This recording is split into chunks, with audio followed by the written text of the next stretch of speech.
राजीव की दुकान पे मोमोज खा खा के मेरे 2 मोमोज निकल आए थे।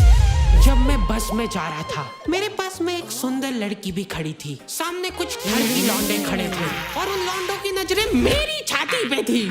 कैरेटीन होता है ना? हाँ, क्रिएटिन। हाँ, वही वो शैम्पू में भी रहता है, वो शैम्पू में भी रहता है, वो में भी रहता है वो।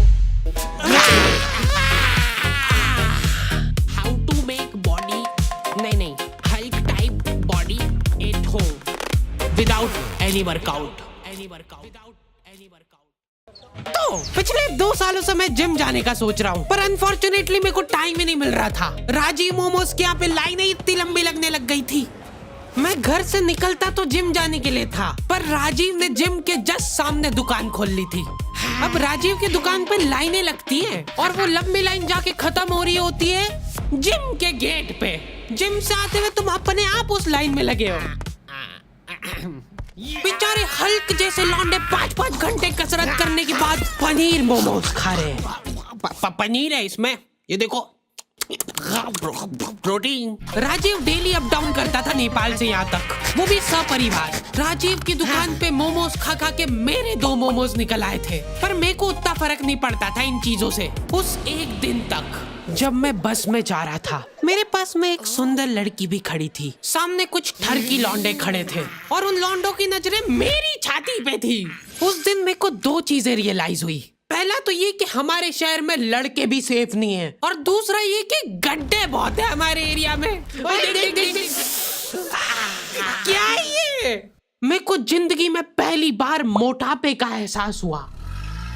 ओ भैया उतर जाओ, आगे आपका स्टार। नहीं भैया, मेरे को आगे जिम पे उतार देना।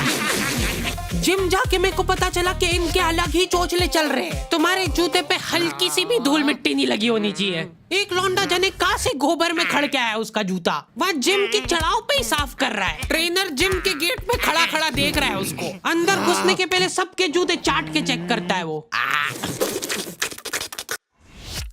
कुछ है? मेरे को ऐसा लगता है कि बॉडी और दिमाग इनवर्सली प्रोपोर्शनल होता है। कभी देखा है तुमने किसी इंसान के पास बॉडी और दिमाग दोनों? तुमको चूज करना पड़ता है बॉडी और दिमाग में से एक चीज, पर बात ये है कि वो चूज करने के लिए भी तो दिमाग चाहिए। जो भी लौंडे हल्क जैसे घूम रहे होते ना जिम में, सबसे पहले तो यार अपनी साइज का टी शर्ट पहनो। 2 साइज छोटा टी शर्ट पहन के यहाँ पे होशियारी मत मारो। ऐसा लगता है दिमाग बेच के प्रोटीन पाउडर लेके आए हैं। जिम करने के पहले प्रोटीन पी रहे, जिम करते करते प्रोटीन पी रहे, जिम के बाद भी प्रोटीन पी रहे, उसके बाद भी तुमको बॉडी दिखाने के लिए 2 साइज छोटा टी शर्ट पहनना पड़ रहा है। जिम में लौंडे लोग ड्रग डीलर जैसे मिलते हैं। बैकग्राउंड में न जाने कौन सा पंजाबी गाना चल रहा है और यहाँ पे 2 लौंडे हाथ मिलाने की कोशिश कर रहे हैं। एकदम कोऑर्डिनेशन चाहिए यार जिम में हाथ मिलाने के लिए। पिछली बार मैंने जिम इसीलिए छोड़ा था क्योंकि ट्रेनर ने मेरे से हाथ नहीं मिलाया था। मैंने उसके लिए दोस्ती का हाथ आगे बढ़ाया था, इग्नोर कर दिया उसने मेरे को, क्योंकि उसका पूरा ध्यान लड़कीबाजी में था। वैसे एक बात बताओ, करोगी क्या इतनी कसरत करके? घर जाके तो रोटी ऐसी गली हरकतें करोगे तो पिटोगे ही ना। अगर तुम सच्चे में किसी को डेट करना चाहते हो तो हैपन यूज करके देखो ना। क्या? हैपन एक रियल लाइफ डेटिंग ऐप है जहाँ पे तुम उन लोगों को डेट कर सकते हो जिनके साथ तुमने पाथ क्रॉस किया हो। हैपन पे मेरे को भी लड़की मिल सकती है। देखो यार, सच बताऊं, हाँ पैसे मिले इसलिए हाँ बोलना पड़ रहा है। अगर तुम कुछ कॉमन प्लेसेस पे विजिट कर रहे हो तो हैपन खुद से तुम्हारी प्रोफाइल एक दूसरे को सजेस्ट करेगा। और अगर तुम्हारी नीयत एकदम ही साफ है या शक्ल घटिया है तो तुम हैपन पे फ्रेंड्स भी बना सकते हो। तुम जैसे गेलियों के लिए हैपन ने अपना कारोबार चालू करा है, जहाँ पे हैपन खुद तुमको लोकेशन स्पॉट सजेस्ट करेगा अगर तुम किसी को डेट पे जाने के लिए मना लेते हो। इसलिए तुमको टेंशन लेने की कोई जरूरत नहीं है, हैपन वाले सब संभाल लेंगे। इधर मैं हाथ आगे बढ़ा के खड़ा हूँ, आसपास के सारे लोग कसरत करते हुए रुक गए। मेरे ऊपर प्रेशर बन गया कि भाई अब तो हाथ मिलाना ही पड़ेगा। भैया हाथ मिला लो मेरे से। पैसे अभी दे रहे हो के खाते में लिखो। हमारा ट्रेनर खुद जिम में ड्रग बेचता था। नहीं उठ रहा ना, नहीं उठ रहा ना, नहीं उठेगा, ऐसा नहीं उठेगा। अब उठाओ। एक एक मोटा आदमी डेली 10 मिनट ट्रेडमिल चला के हाथों हाथ वजन चेक करता है, उसके बाद 5 मिनट साइकिल चलाएगा, फिर वजन चेक करेगा। वो रियल टाइम में वजन घटते हुए देखना चाहता है।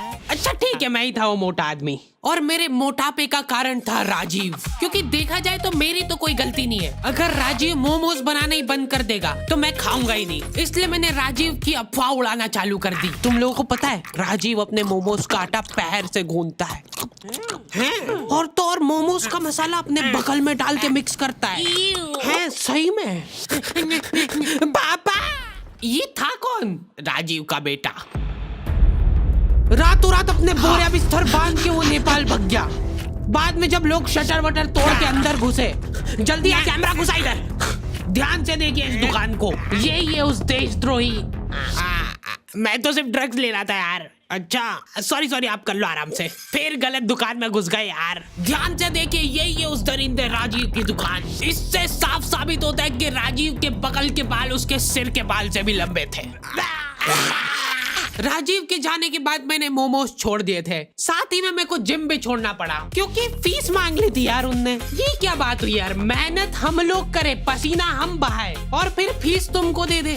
दिहाड़ी ना कर लूं मैं इससे बढ़िया। उसके बाद से मेरे को जिम जाने की जरूरत ही महसूस नहीं हुई। मैंने यूट्यूब पे सब देख लिया था, हाउ टू मेक बॉडी नहीं hulk type body at home without any workout in 2 minutes. हर रात सोने से पहले हम लोगों की जूम मीटिंग होती है जिसके अंदर हम 4 लौंडे वो वीडियो स्क्रीन शेयर करके देखते हैं। 1 2 ये गलीचपना मैंने मेरे दोस्तों से सीखा है। ये लोग एक्सेप्शंस थे, इनके पास बॉडी और दिमाग दोनों ही नहीं था। जूम मीटिंग वगैरह करके हम लोग सो जाते हैं, ठीक है। उसके बाद ये फोन लगा के पूछ रहा है, भाई मैं सप्लीमेंट वगैरह तो ले रहा हूँ पर यार मेरे को अजीब सा लग रहा है। क्या ले रहा है भाई तू? कैरेटीन होता है ना। हाँ क्रिएटिन, हाँ वही वो शैम्पू में भी रहता है वो, है ना, तो वो मैं पी रहा हूँ डेली। क्या? कहीं पे भी तुमको निहायती गलीच लोग दिख जाए ना, समझ जाना मेरे दोस्त है वो। रुक वो देख, वो राजीव के बेटे जैसा नहीं लग रहा है? राजीव कभी नेपाल गया ही नहीं था। अरे यार फिर गलत दुकान में घुस गए अपन। उसने हमारे जिम ट्रेनर के साथ हाथ मिला लिया था और ट्रेनर ने हाथ मिला भी लिया। मेरे से क्यों नहीं मिलाया था? अब ये लोग साथ में मिलके मोमो में ड्रग डाल के बेचते हैं। और न जाने कहां से राजीव का बच्चा मिल गया मेरे गलीच दोस्तों को। कहां से लाया ये पतंग? भैया वो मेरी, ला इधर दिखा, दे दो ना मेरी पतंग, दे दो। देख भाई, अब अपने पास 2 ऑप्शन है, या तो अपन इससे पतंग छीन ले या फिर इसकी पतंग तोड़ दे। नहीं। क्या कहता है? देख भाई, अगर तो अपन इसकी पतंग छीन के ले जाते हैं तो उसकी याद में 10-15 दिन तो रोएगा, पर उसके बाद धीरे धीरे भूल जाएगा। पर अगर अपन ने इसको तोड़ के दे दी वापस तो ये हर दिन दुखी होगा, हर दिन रोएगा टूटी हुई पतंग देख के। ठीक है, तो तोड़ देते हैं। मैं एकदम प्रो हुआ करता था पतंग उड़ा के, अगर कोई मेरे को दे दे तो उसको नीचे लाने में। हाँ पीछे जा, और हाँ अब दे उड़ंची, मांझा पकड़ जल्दी। मैं जिसके साथ भी पतंग उड़ाने जाता था मेरे को मांझा पकड़ा देते थे वो। मैं मन ही मन सोचने लगा था कि कहीं ऐसा तो नहीं कि मैं बहुत ही अच्छा मांझा पकड़ता हूँ, मेरे से अच्छा कोई मांझा ही नहीं पकड़ सकता है। बहुत जल्दी दूर हो गई मेरी ये गलतफहमी, क्योंकि मैं वो भी ठीक से नहीं कर पाता था। जल्दी ढील दे। हाँ थोड़ी और, बस थोड़ी सी देते जा, बस बढ़िया।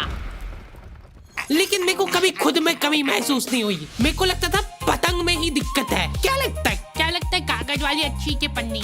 कागज हल्का होता है कि पन्नी? घनघोर डिस्कशन के बाद सब्जी वाले से जो लड़ के पन्नी ली थी मम्मी ने, वो पन्नी पे गट्टी का धागा बांध के उसकी पतंग बना के उड़ाता था मैं अपने स्ट्रगल के दिनों में, क्योंकि मम्मी को नफरत हो गई थी पतंग से। उन्होंने न जाने कौन सी न्यूज में देख लिया था कि ये मांझे के धागे से लोग कट कट के मर रहे हवा में।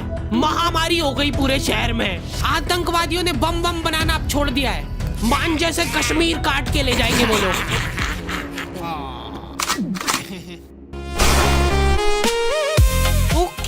तो दी एंड हो चुका है, और अगर तुमने निठल्लों की तरह यहाँ तक वीडियो देख ली है तो अपने दोस्तों के साथ शेयर करो ना। करो, अभी तक नहीं करा ना, जल्दी से करो, फटाफट कर दो। मेरे साथ और ज्यादा बकलोली करना है तो तुम लोग इंस्टाग्राम पे भी आ सकते हो। बाकी हैपन चेकआउट करना मत भूलना, लिंक तुमको डिस्क्रिप्शन और पिन कमेंट में मिल जाएगी। अभी चेकआउट करो इसको मेरी लिंक से। इस वीडियो के बाद मेरे पास हैपन के ब्रांड मैनेजर का कॉल आना चाहिए। हार्डी भाई, हाँ बोलो, इतने ट्रैफिक से ऐप क्रैश हो गया क्या आपका? एक भी कन्वर्जन नहीं आया है तुम्हारी बच्चा ऑडियंस में से।